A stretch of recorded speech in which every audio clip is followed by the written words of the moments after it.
주식회사 영풍에서 그 블로그를 운영하고 있는 모양인데요. 친구 몇 기를 해줘가지고 그 보답으로 영풍 2021년 실적을 스루프트 회계로 분석해서 진행해 보도록 하겠습니다. 먼저 이 주가를 살펴보기 이전에 이 영풍이 동업성공으로 유명한 기업으로 어, 되어 있습니다. 장씨가와 최씨가의 동업으로 되어 있는 기업이고요. 그 이북 황해도 출신 분들로 알려져 있습니다. 아, 주가는 69만 1,000원으로서 전년보다는 15만 3천 원이 상승했는데요. 장부 가격에 비해서는 아직까지 65% 선에 머물러 있습니다. 5% 이상 주주를 보면은 장세준 씨가 16.89%로 최대 주주로 되어 있고요. 영풍개발, 장세환, CKU 등등이 포진되어 있고 합해서의 그 지분율은 52.75%로 경영권을 방어할 수 있는 충분한 선을 확보하고 있는 것으로 보입니다. 동업이라고 했는데 거기에서 고려하연 최씨 계열 지분을 보면은 13%밖에는 되지 않는 것으로 이렇게 나오고 있습니다.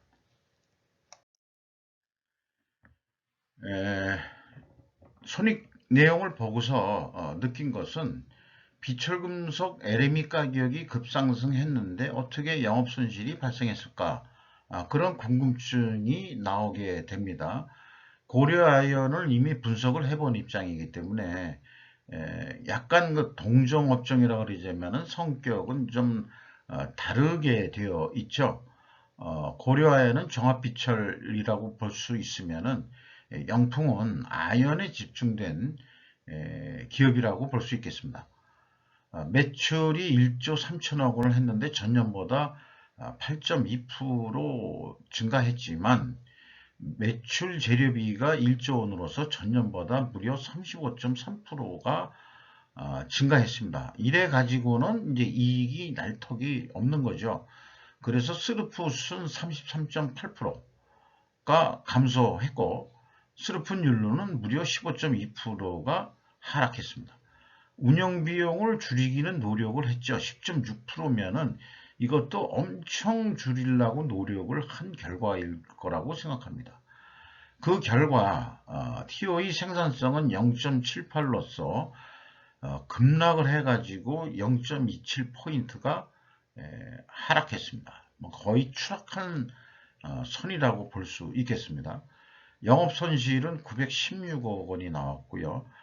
원가 회계 영업 손실보다는 188억 원이나 더 손실이 난 금액입니다. 이것은 매출 그 가공비 배부 재고 자산이 크게 또 증가한 것이 원인이 되겠습니다.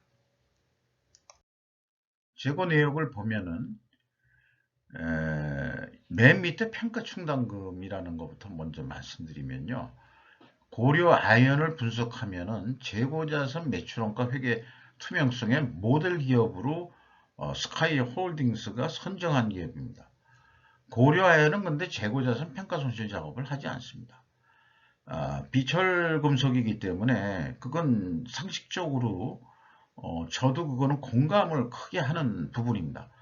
따라서 영풍도 같은 동종 계열 업종이라고 하지만 또 이 경영의 독자성이 있어서 그런지 따로따로 놀고 있는 기분이 좀 들어가거든요. 이게 이제 가공비 배부 재고 자산이 725억이나 2021년에 증가를 했습니다. 제공품이 좀 크게 증가가 돼 있는 게 눈에 띄네요. 그 다음에 이제 원재료 확보를 또 위해서 1,000억 원이나 또 증가가 됐습니다. 그래서 전체 재고 자산은 거의 2천억 원대가 증가를 했습니다. 비용의 성격적 분류를 보면은 매출 원가 재료비가 32.9%가 증가했고요. 운영비용은 10.6%가 감소했습니다. 그래서 운영비용을 무엇을 줄였을까? 그리고 또 줄이고도 결국은 스루풋에서부터 마이너스이기 때문에 결국 적자를 면면했는데 그 현실이 그렇다 이거죠. 결론은 뭐 운영비용이 뭘 줄였냐가 중요한 게 아니고 결국 스루풋에서 이익을 못 내면은 뭐 다른 운영비용, 원가 절감을 아무리 그 용을 쓴다 그래도 그것은 안 된다 이렇게 볼 수밖에 없는 거죠. 운영비용 중에서 주요 비용을 보면은 486억 인건비가 집행이 돼서 전년보다 3.6% 증가했고요. 비율로는 1.6% 상승이고 직원은 뭐 한 명만 감소한 거로 되어 있네요. 근데 평균 임금은 7천만 원 선입니다. 대기업으로서 좀 낮은 업종에 들어간다고 할 수 있겠습니다. 시장 지배적 사업자일수록 그 좀 짠 냄새가 좀 나는 그런 기업이라고 할 수 있겠죠. 그럼에도 불구하고 전년보다는 3.7% 임금 인상률이 산출이 되는데 고려아에는 지금 제가 그 기억으로는 뭐 9천 이상이고 거의 1억 가까이 되는 거로 지금 기억을 합니다만은 그거 좀 매우 상이한 수준이겠습니다. 영풍 입장에서는 어쩔 수 없는 그 손익상의 문제일 것이라고 생각도 들긴 드는데요. 자관 일단 느낌만 말씀을 드리고 그 다음 운영비용 중에서 가장 큰 금액으로 나가고 있는 게 이제 전력비가 되겠습니다. 전력비가 좀 내려갔네요. 2.7%. 그리고 지급 수수료가 좀 크게 45.5%나 감소를 시킨 게 전체 운영비용 감소에 노력한 결과다. 이렇게 했는데 이 지급 수수료가 뭐에 대한 지급 수수료인지 구체적인 내용은 외부에서는 알 도리는 없습니다. 가공 비율이 하락을 했습니다. 가공 비율의 하락은 상대적으로 재료비의 상승을 의미합니다. 그런데 마침 비교할 수 있는 그 업종이 있기 때문에 그 고려아연의 가공 비율을 다시 찾아봤더니 15%입니다. 그럼 11%는 가공 비율이 26%로 떨어졌음에도 불구하고 11%나 차이가 난다는 것은 여기에서 이제 결정적 금액의 과소 과다를 불문하고 이 가공 비율이 고려인보다 26%, 11%나 높다는 것이 영업 손실을 일으키는데 또 주요 요인으로 작용한다 이렇게 볼 수 있을 것 같습니다. PQ 총 제조 비용은 이건 지금 생각 되는 것은 뭐냐 그러면은 결국은 재고자산 변동 범위 기준의 차이에 의해서 나오는 것이라고 일단 그렇게 판단되고 다음 장에서 그것을 다시 확인해 보는 거로 하겠습니다. 일본은 그 WCAI 가공비 배부 재고자산이고 일반 그 표준적인 모델을 일반 기업들이 채택하고 있는 기준이죠. 또 스카이 홀딩스가 그 채택하고 있는 기준입니다. 725억이 증가했는데 비정분 재고자산의 변동액은 무려 1939억 원으로 표현이 되어 있습니다. 그 갭이 그 1214억 원이나 되는데 바로 그 영풍은 그 비가공비 배부 재고 자산 즉 원재료가 가장 큰데 원재료의 증감액을 그 가감해 주면은 갭2로 남습니다. 이 갭2는 불투명한 법입니다. 이것이 무엇인지 합리적으로 추적할 수 있는 증거는 찾지를 못했습니다. 근데 같은 계열이라고 하면서 왜 그 재고자산의 변동 범위 기준을 달리 가고 있느냐?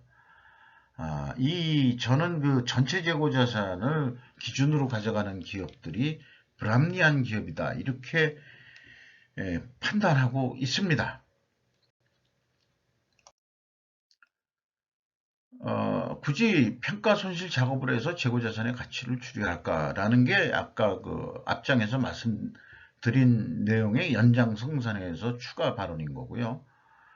재고자산 회계 3단계로서 전체 재고자산의 증감액도 차이가 있는데 재고자산 평가손실 환입작업액을 가감하면은 일치합니다. 현금만큼은 일치한다. 이것은 뭐 좋은 얘기죠.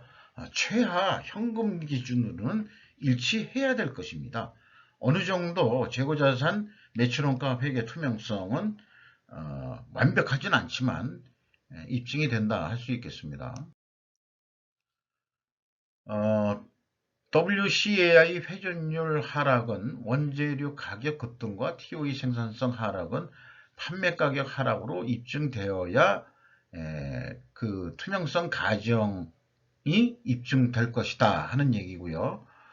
왜냐하면 여기서 보면은 그 재고 회전율이 10.6회전에서 무려 1년 만에 7.5회전으로 급감했고요.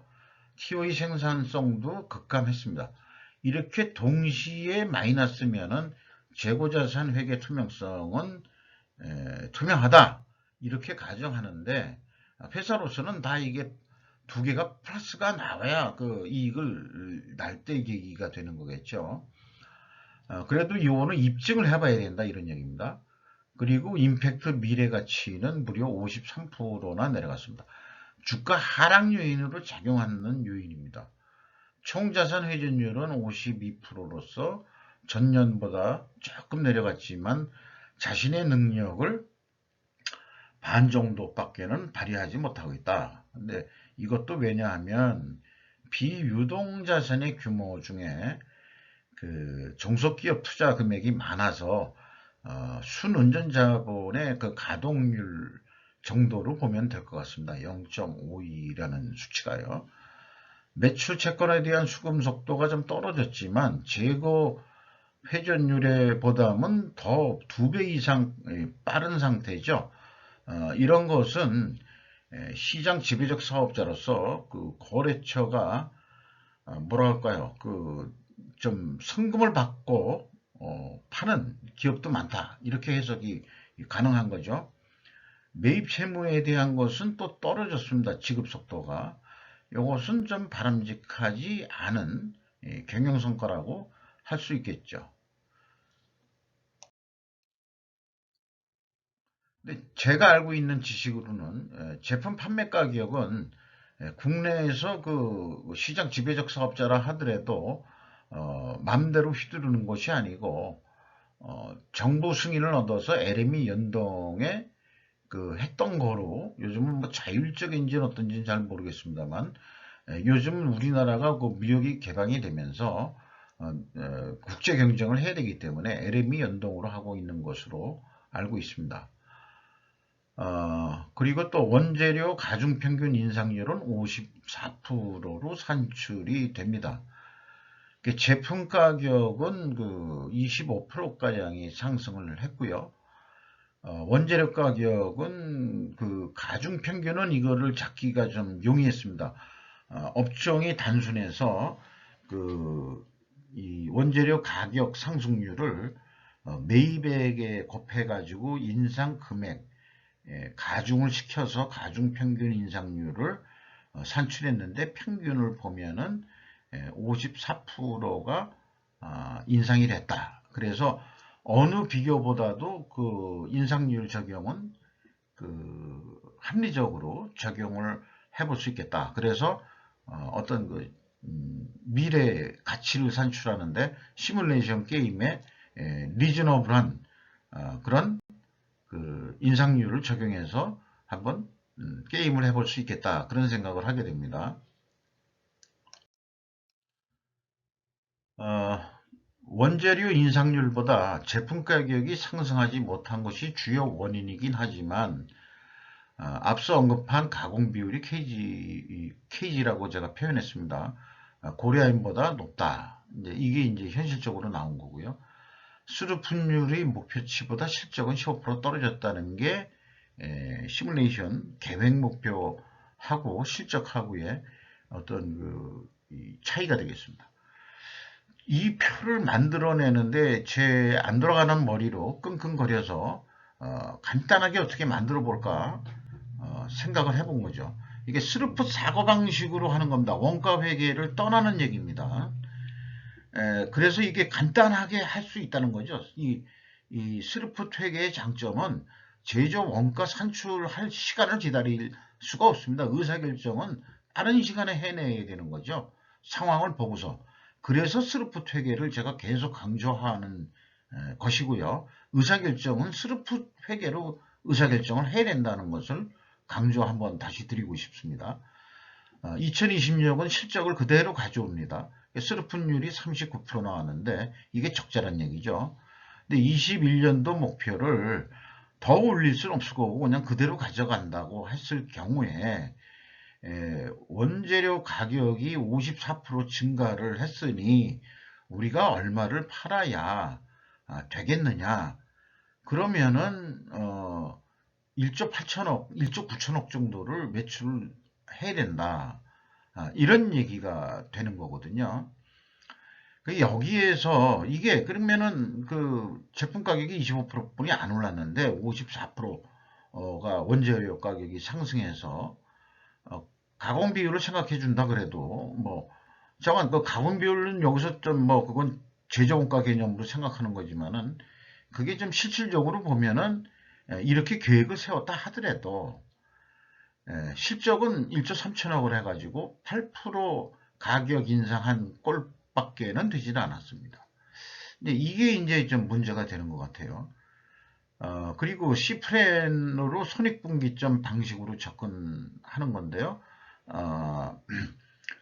그 운영비용을 10% 줄였다고 보고 그 다음에 이익은 50%를 좀 늘려보자 했을 경우에 그 유사하게 1조 8천억 정도를 해야 된다는 목표치가 필요했던 거죠. 그러니까 이익을 적어도 341억 원을 냈어야 된다 그러면은 그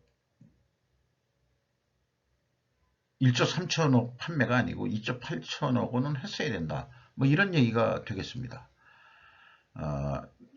더 이 다음 단계에 더 개선한 부분이 있습니다. 그 재고 회전율을 추가로 반영할 것입니다. 현금 재무지표로 와서요. 그 캐펙스 자본적 지출은 392억 원이 투자됐습니다. 그 다음에 종속기업 및 관계기업 비율은 41%로 2.4% 감소했고요.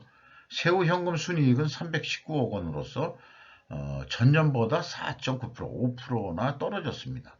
이것도 주가 하락 요인으로 작용한다고 볼 수 있겠습니다.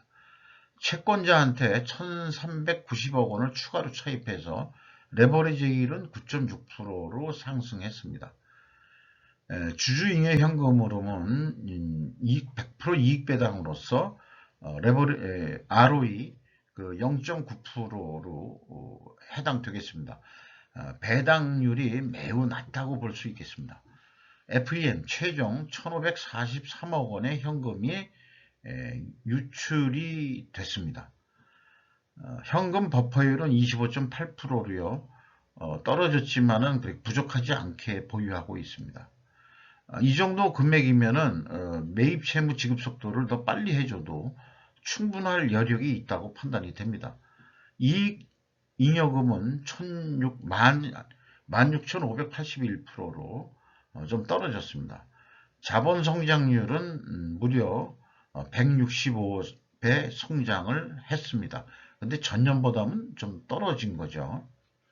이상 영풍에 대해서 스루풋 손익으로 분석한 결과와 계획, 미래 계획에 대한 시뮬레이션 결과를 말씀을 드렸습니다. 감사합니다.